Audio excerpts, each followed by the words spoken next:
Well, of course, it's natural that different countries has bilateral relations also to other countries, such as China. So I don't think that that's an issue.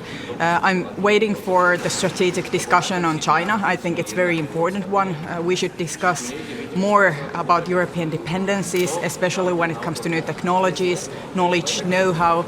When we are talking about the strategic autonomy, technology is a key issue here. And we shouldn't be dependent on authoritarian regimes on critical issues such as technologies.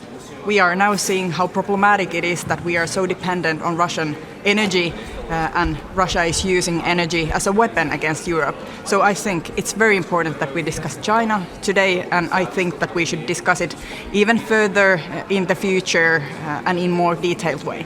But would it be better for the European Union member states to handle the relationship with China as a united front rather than individual countries, considering the current changes on the geopolitical front?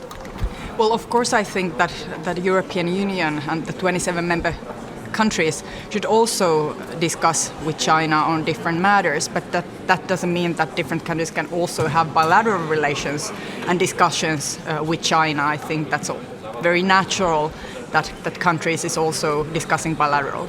Minister, to go to China with the business delegation, does that go against the idea of reducing dependencies on China at this moment? Well, I think the dependency issue and also the autonomy issue is something that we should discuss together.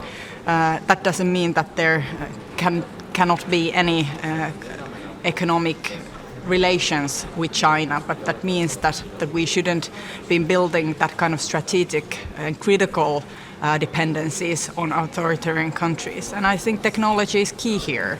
And we have to look in the future. This might not be the issue today, but it certainly will be in the future.